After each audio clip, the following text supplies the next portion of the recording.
संत शिरोमणि आचार्य गुरुवर श्री विद्यासागर जी महाराज की जय। और हम योग प्रणेता पूज्य गुरुवर श्री प्रणम्य सागर जी महाराज की जय। ओम अरहम नमः। स्वाध्याय प्रेमी बंधु, श्री तत्वाद सूत ग्रंथराज जी के अनूठे स्वाध्याय में आप सभी का स्वागत है। अध्याय 6 को मुनिश्री ने मनोविज्ञान अर्थात जैन साइकोलॉजी का नाम दिया है। इसमें हम न सिर्फ कर्मों के आश्रव को समझेंगे बल्कि साइकोलॉजी के सूक्ष्म पहलुओं को भी जानेंगे। तो चलिए मनोविज्ञान की कक्षा की ओर चलते हैं। मोक्षमार्गस्य नेतारं भेत्तारं कर्मभूरतां ज्ञातारं विश्वतत्त्वानां वंदे तद्गुणलब्धये। देवादिदेव आदिम तीर्थंकर श्री ऋषभनाथ भगवान की, वर्तमान शासन नायक श्री वर्धमान महावीर भगवान की, परम पूज्य आचार्य गुरुवर श्री विद्यासागर जी महाराज की। तत्वार सूत ग्रंथराज में 6ठ अध्याय के माध्यम से आश्रव तत्व का विवेचन किया जा रहा है। कर्मों के आश्रव किन किन कारणों से होते हैं, यह प्रकरण अब प्रारंभ होता है। मूल में 8 प्रकार के कर्म हैं और प्रत्येक कर्म के लिए कुछ विशेष विशेष भाव होते हैं, विशेष विशेष आश्रव के लिए निमित्तभूत परिणाम होते हैं। उन परिणामों का कथन करने के लिए यह प्रकरण प्रारंभ होता है। सबसे पहले आता है कि जो ज्ञानावरण कर्म हैं, दर्शनावरण कर्म हैं, जिनके माध्यम से हमारे आत्मा के ही अपने ज्ञान गुण के ऊपर आवरण आता है। हमारी आत्मा का जो दृष्टापन का स्वभाव है, दर्शन गुण है, उसके ही ऊपर जो कर्म आवृत होकर के बाधा पहुंचाते हैं, वो हमारे ही भावों से बंधे हुए कर्म होते हैं। और उन कर्मों में विशेष रूप से आश्रव किन किन भावों से होता है, किन किन परिणामों से होता है, यह बताने के लिए यह सूत्र आगे आ रहा है। तत्प्रदोष निहिन्नव मात्सर्यांतराया साधनोपघाता ज्ञान दर्शना वर्णयो। ज्ञानावरण और दर्शनावरण, इन दोनों ही कर्मों के आश्रव के लिए ये कारण बताए गए हैं। सबसे पहले इसमें कारण बताया है प्रदोष भाव। प्रदोष का मतलब होता है द्वेष भाव। जब कोई व्यक्ति सम्यक ज्ञान की बात कर रहा हो तो उस समय पर भी हमारे मन में उसको देख कर के द्वेष भाव उत्पन्न हो सकता है, क्योंकि द्वेष भाव हमारा भाव है। ज्ञान देना, ज्ञान की बात करना, ये उसका भाव है। हम अपनी आदत के अनुसार किसी भी व्यक्ति की प्रशंसा होते हुए देख कर के, किसी भी व्यक्ति की बढ़ती हुई देख कर के हम उससे द्वेष रख सकते हैं, क्योंकि द्वेष हमारे अंदर उत्पन्न होने वाला एक सहज परिणाम है। तो इस तरह का जब कोई भी द्वेष भाव उत्पन्न होता है, जिसमें कि हम कहेंगे तो कुछ नहीं, लेकिन मन ही मन में एक चुप्पी साध लेते हैं और हम उससे द्वेष होने के कारण से उसके बारे में कुछ अच्छा नहीं कहते या उसकी प्रशंसा के भाव नहीं लाते, और भीतर ही भीतर एक कुढ़न रखते हुए उसके ज्ञान के प्रति हम एक अपने ही मन में अनादर लाते हैं। यह प्रद्वेष भाव के माध्यम से होता है। चूँकि यह ज्ञानावरण कर्म के आश्रव का प्रमुख कारण है, इसलिए इस भाव से ज्ञानावरण कर्म का ही मुख्य रूप से बंध होगा। इसका जो ऑब्जेक्ट है वो ज्ञान ही है, ज्ञान के विषय में ही किया जा रहा है, इसलिए इससे ज्ञानावरण कर्म का बंध होगा। द्वेष भाव किसी को किसी से भी हो सकता है, सहजता में भी होता है, और वह जिन निमित्तों से होता है उन निमित्तों से सबसे ज्ञानावरण कर्म का बंध हो, ऐसा नहीं कहा जा रहा। लेकिन अगर किसी के ज्ञान को देख करके हमें द्वेष भाव होता है तो ज्ञानावरण कर्म का बंध होता है।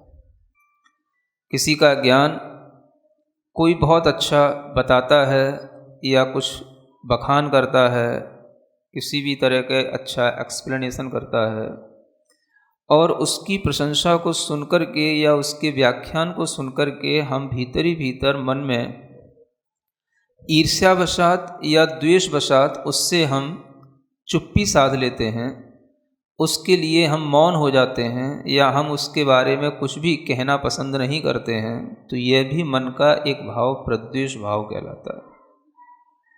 आप देखेंगे अधिकतर व्यक्ति जब किसी के प्रति ईर्ष्यालु होते हैं, घृणा भाव में होते हैं, तो वह किसी की प्रशंसा सुनकर के या किसी की अच्छी बात सुनकर के मौन हो जाते हैं, क्योंकि एक सभ्यता के नाते उन्हें कुछ कहना तो उचित नहीं लगता, तो वो मौन साध लेते हैं, लेकिन भीतर से उनके मन में उनके प्रति द्वेष भाव रहता है।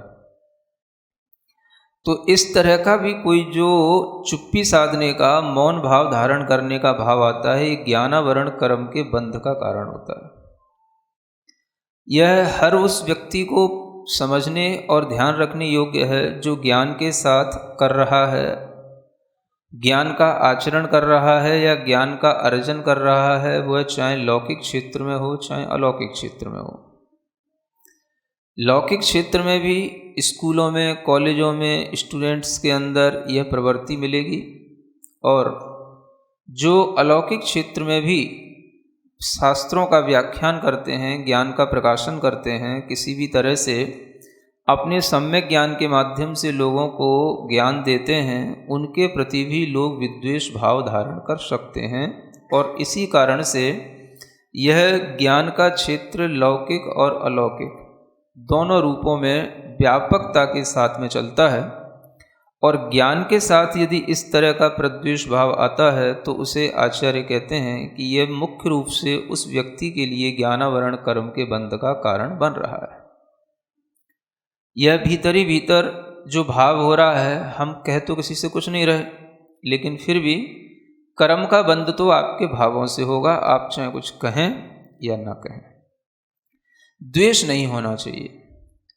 एक सामान्यतः अगर कोई अच्छा कर रहा है, सम्यक ज्ञान की बात है, तो हमारे अंदर भीतर से अच्छा भाव आना चाहिए, प्रशंसा का भाव होना चाहिए। चलो कोई बात नहीं, किसी ना किसी तरह से जिन शासन की प्रभावना हो रही है, इस तरह का भाव आना तो एक अच्छा भाव है। और अगर हमारे भीतर उसके प्रति कोई भी द्वेष का भाव आता है तो वह ज्ञानावरण कर्म को बंद करा देता है। अब जिनको इससे डर लगे वो अपने को उस भाव से बचा पाते हैं। अब आपको कभी देखने में आता होगा कि किन्हीं लोगों को ज्ञान कम होता है, या पहले ज्ञान अच्छा था बाद में कम हो गया, अथवा जिनको ऐसा डर लगे कि हमारे ऊपर कोई और ज्ञान का बंध न हो जाए, ज्ञानावरण कर्म हमको और बाधा न पहुंचाए, तो हमारा ज्ञान अगर किसी भी तरह से आवृत होगा तो वह हमारे अपने इन भावों के माध्यम से होगा। और ये भाव ऐसे हैं जो सबको पकड़ में आ सकते हैं। स्थूल रूप से जो हमारे अंदर उत्पन्न होने वाले परिणाम हैं वो यहाँ बताए जा रहे हैं। तो द्वेष भाव सबके पकड़ में आता है। द्वेष भाव के कारण से उत्पन्न होने वाला मौन भी सबको समझ आता है। तो इसको हम अपनी प्रशंसा में बदलें, ये हमारा अपना ही पुरुषार्थ होगा। अन्यथा यह ज्ञानावरण कर्म का बंध हमारे लिए जो आज हमारे पास ज्ञान है उसमें भी भविष्य में कमी लाएगा, और इस कर्म के फल से फिर हमें इस तरह के ज्ञान की प्राप्ति नहीं होगी जिसको देख करके कि हम ईर्ष्यालु हो रहे हैं, या जिसको देख करके कि हम द्वेष भाव कर रहे हैं। तो ये बहुत अच्छा प्रकरण है उन सब लोगों के लिए जो अपने ज्ञान को बनाए रखना चाहते हैं। हमारे ज्ञान पर किसी भी तरह का कभी भी आवरण ऐसा ना आ जाए कि मुझे कुछ भी याद ना रहे, मैं सब कुछ भूल जाऊं, मेरा ज्ञान का क्षोभ सब मिट ना जाए। तो वह हमारे अंदर जो कर्म का उदय आता है वह बहुत कुछ इन्हीं भावों से किया हुआ, पहले का बंधा हुआ कर्म होता है। तो इसलिए आचार्य कह रहे हैं प्रदोष भाव ज्ञानावरण और दर्शनावरण दोनों के आश्रव का बंध का कारण है। ज्ञान के विषय में होंगे यही भाव तो ज्ञानावरण कर्म का विशेष रूप से बंध कराएंगे, और दर्शन के विषय में होंगे तो ये दर्शनावरण कर्म का विशेष रूप से बंध कराएंगे। मान लो दर्शन के विषय में कैसे, कोई भी व्यक्ति कोई भी अच्छा दर्शन करना चाहता है, जिन दर्शन है, गुरु दर्शन है या कुछ है, किन्हीं किन्हीं को इसी बात से द्वेष आ सकता है, आप उनके दर्शन करने क्यों जाते हो, आप उनके दर्शन करके क्या प्राप्त कर लेते हो, आप वहाँ दर्शन करने ही बार बार क्यों जा रहे हो। समझ आ रहा है? आदमी के अंदर द्वेष भाव किसी निमित्त से हो सकता है, तो अगर वह इस तरह से वीतराग जिनेंद्र देव गुरु के निमित्त से होता है और उसके दर्शन के प्रति भी वो द्वेष भाव कर लेता है, जैसा कि अक्सर घरों में भी देखा जाता है, कोई व्यक्ति अगर किसी के दर्शन करने भी ज़्यादा जाता है या बार बार जाता है तो घर के अन्य सदस्य उसके प्रति एक द्वेष भाव धारण कर लेते हैं। नहीं होता? होता तो है। तो इसी को यहाँ पर कहा जाएगा दर्शनावरणी कर्म का बंध आप खुद कर रहे हैं, है ना। अब ये बहुत सावधानी की बात है कि जिस समय पर तो हम कर्म का बंध करते हैं उस समय पर तो हम ध्यान देते नहीं, और फिर बाद में जब हमारे लिए ही कर्मों का ऐसा उदय आ जाता है कि हम ही दर्शन करने नहीं जा पा रहे, या हम ही अब इस तरह के रोगी हो गए, अपाहिज हो गए कि हम अब दर्शन प्राप्त नहीं कर पा रहे, तो ये हमारे लिए ही दुखद हो जाता है। तब हमें याद आता है कि हमने ऐसा कौन सा कर्म का बंध कर लिया कि हम दर्शन भी नहीं कर पा रहे।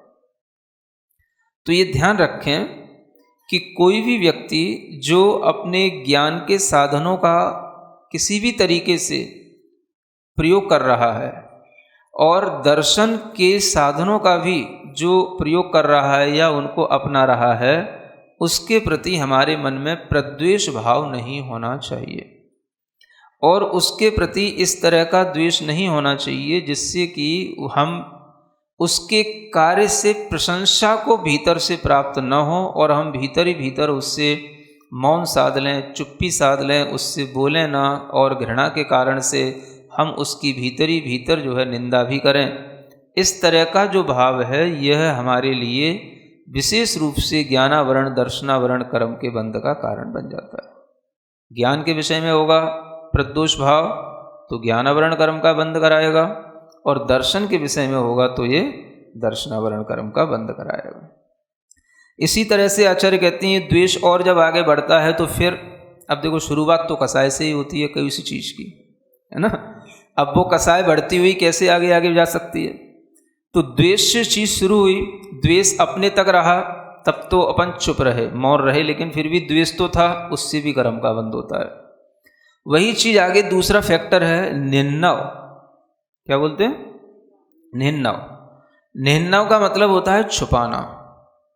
छुपाने का सेंस यह है कि जैसे आपके पास में ज्ञान है और आप उस बारे में जानते हैं, लेकिन आपसे कोई जब दूसरा पूछता है तो आप इसलिए नहीं बताते हैं कि इसको भी बता देने से यह जो है इसके लिए यह ज्ञान हो जाएगा, और इसको भी जब ये ज्ञान हो जाएगा तो फिर जो है हमारे लिए उसकी कोई उपयोगिता नहीं होगी। इस भावना के साथ मना कर देना या छिपाना या नहीं बताना, ताकि इसको वह ज्ञान की प्राप्ति न हो जाए और वह भी वैसा ही न करे जैसा मैं कर रहा हूं, तो ये कहलाता है निन्नव। तो ज्ञान में सब चीज़ें आ जाती हैं, ज्ञान के साधन, ज्ञान को प्रदान करने वाले गुरु, किसी का भी ज्ञान जिन शास्त्रों से प्राप्त होता है वो, अगर कोई भी चीज़ हमारे लिए इस तरह से छिपाने में आती है तो वह भी उस निन्नव भाव में आ जाती है। तो आचार्य कहते हैं कि जिन्हें ज्ञानावरण कर्म के बंध से डरना है वो निन्नव से बचें, है ना। और निन्नव से बचने के लिए ये भी होता है कि जैसे मान लो कहीं किसी व्यक्ति ने कोई हिंसा की, है ना, और वहाँ पर और भी लोग बैठे थे और उनने पूछा कि भाई हिंसा करने से कुछ होता है क्या। अब देखो निहन्नव कई तरीके से होता है। आपको पता है कि हिंसा पाप है, आपको पता है कि हिंसा करने से दूसरों को दुख पहुंचता है, लेकिन आपने इसलिए नहीं बताया कि अगर हम इसको हिंसा को पाप बता देंगे तो ये जो है, ये हिंसा जो कर रहा है वो करना छोड़ देगा। एक निहन्नव का ये भी रूप है, नहीं समझ आ रहा? और हिंसा ये छोड़ देगा तो इससे हमारा कोई जो संबंध है या हमारा इससे जो जुड़ाव है वो नहीं रहेगा। या अगर ये हिंसा छोड़ देगा तो ये हमारे लिए जो अभी सहयोग कर रहा है वो नहीं कर पाएगा। क्योंकि मान लो वो कोई ऐसा व्यापार कर रहा है जिसमें आपका वो सहयोग कर रहा है उस व्यापार के प्रॉफिट से। आपसे पूछा उसने, क्या ये हिंसा करने से पाप का बंद होता है? आपको पता था कि पाप का ही बंद होता है, लेकिन आपने छुपाया। इसलिए छुपाया कि ताकि वह उस हिंसा को छोड़ ना दे। हिंसा को छोड़ेगा तो भी वो हमारे लिए कहीं कमी ना हो जाए, इस बात से भी हम उसको सही ज्ञान नहीं दे रहे हैं या नहीं बता रहे हैं। नहीं नहीं कुछ नहीं होता, चलता है, ऐसा कह देना भी ये निहन्नव में आता है। समझ आ रहा है? ये भी इसका दूसरा रूप है। आपको ज्ञान है हिंसा पाप है, हिंसा से उसको भी कर्म का बंद हो रहा है, लेकिन हम उसको इसलिए नहीं छुड़ाना चाहते कि उससे पैसा आ रहा है। मान लो घर की महिलाएं हैं, पति कोई ऐसा काम कर रहा है जिससे कि गलत ढंग से वो पैसा अर्जित कर रहा है। पत्नी को ज्ञान है कि ये गलत कार्य करके पैसा ला रहा है, लेकिन पत्नी उसको रोकती नहीं, क्योंकि रोकेगी तो घर का खर्च कैसे चलेगा, ये स्टैंडर्ड बना हुआ है वो कैसे बनेगा। तो वो उसको यूं नहीं कहती कि इससे पाप का बंद होता है या इससे जो है आपको दुख पहुंचेगा, ये जो है आपके लिए बहुत बड़ा अशुभ आयु के बंध का कारण बनेगा, ऐसा कुछ नहीं कहती। और जानती सब है, और पति को कुछ पता नहीं है, और पति अगर पूछता है तो चुप हो जाती है ताकि ये उसको छोड़ ना दे। ये होता है, आप देखेंगे। समझ आ रहा? जानबूझ करके जब बच्चे पूछते हैं आपसे कि पापा या मम्मी कि हम ये चीज़ खा लें कि नहीं खा लें, है ना?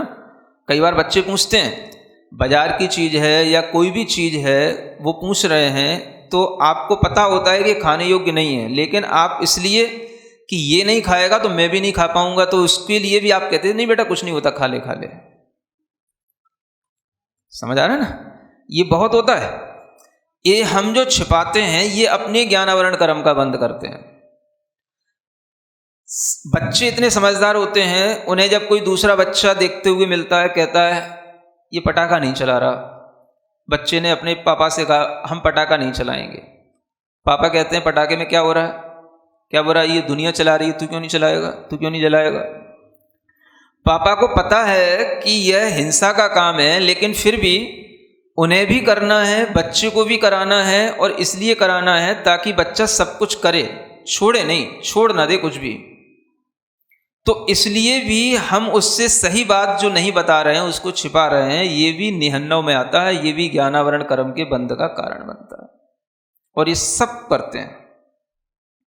जहां हमारा स्वार्थ छिपा होता है वहां हम सब तरह से ज्ञान का निहन्नव कर लेते हैं। समझ आ रहा है? इस निहन्नव को इस रूप में लगाना। ज़्यादातर लोग सिर्फ कॉपी किताब और उसी तक समझते हैं। निहन्नव का मतलब है या गुरु का नाम छिपाना, बस इसका अपनी प्रैक्टिकल लाइफ में इतना उपयोग है कि इसी निहन्नव के कारण से हम सामने वाले को नहीं बताते कि ये अभक्ष्य पदार्थ है, इसको नहीं खाना चाहिए, क्योंकि उन्हें पता होता है कि अगर हम मना करेंगे तो ये चीज़ घर में आना बंद हो जाएगी, या ये नहीं खाएगा तो हम भी नहीं खा पाएंगे। धन्य है हमारा पुण्य जो मुनिश्री इस प्रकार हमें योग का अर्थ समझाते हुए, उसकी बारीकियों से ले जाते हुए हमें साइकोलॉजी समझा रहे हैं।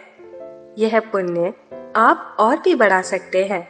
अपने परिवार, मित्र, समाज के लोगों को इस स्वाध्याय से जोड़कर आपको सिर्फ उन्हें हमारी वेबसाइट ttv.arham.yoga शेयर करनी है और उन्हें ये सभी क्लासेस का लाभ मिल सकेगा।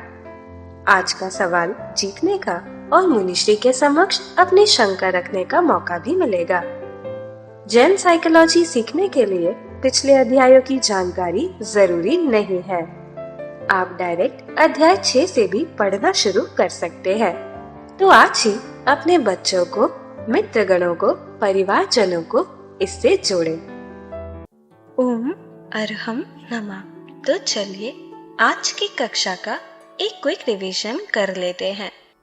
हमने आश्रव तत्व के विवेचन में कर्मों के आश्रव के कारणों को जाना।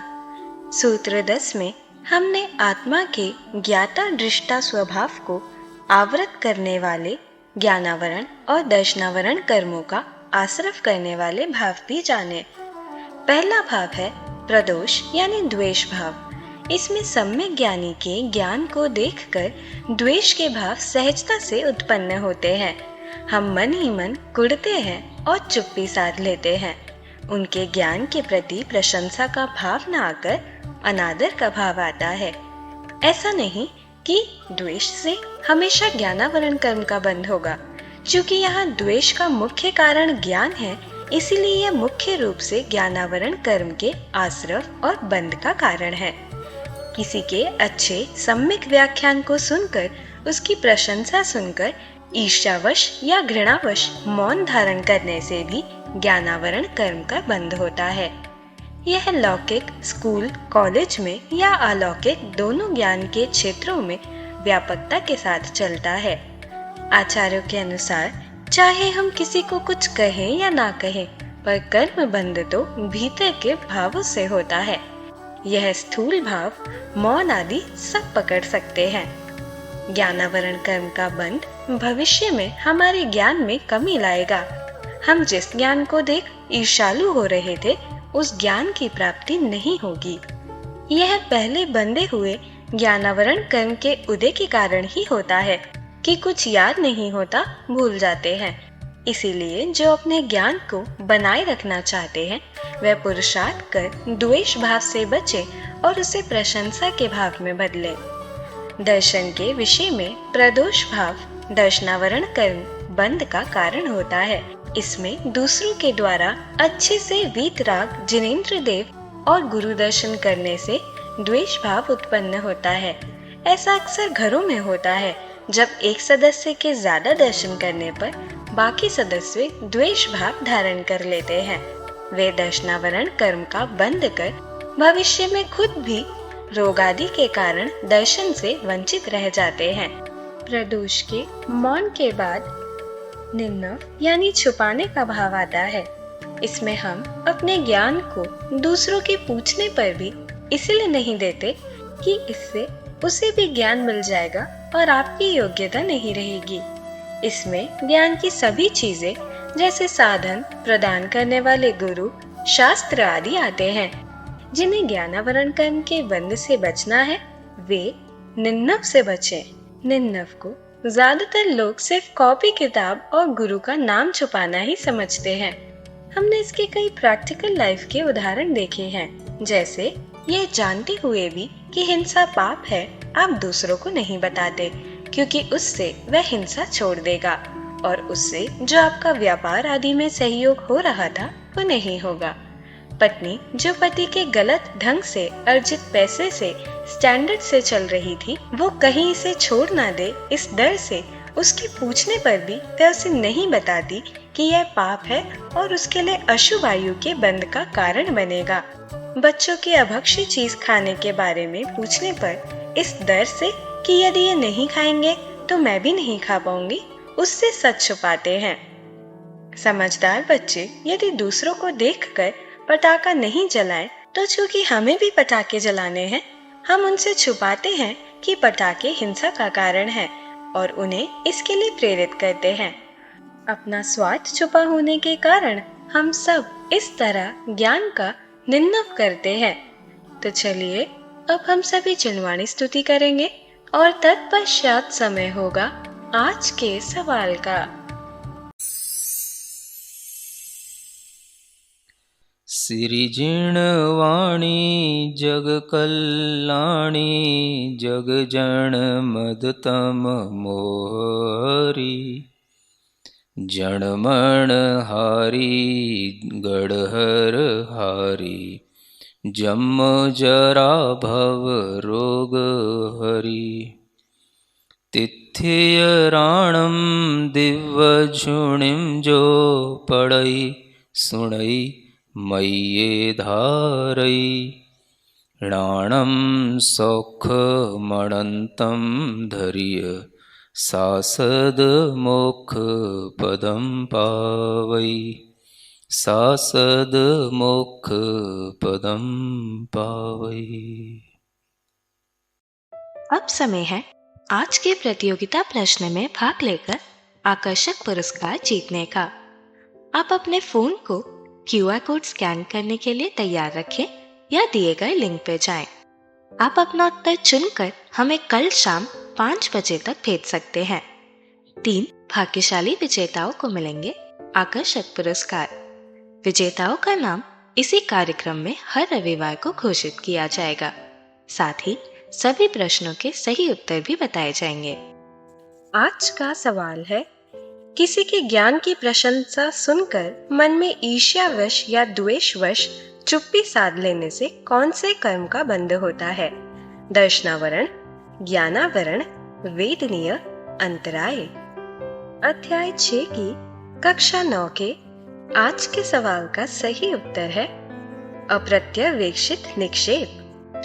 अगर आप किसी कारणवश कोड को स्कैन ना कर पाए हों तो आप क्लास की वेबसाइट पर जाकर भी उन्हें अटेम्प्ट कर सकते हैं। इस लिंक पर जाएं या QR कोड को स्कैन करें।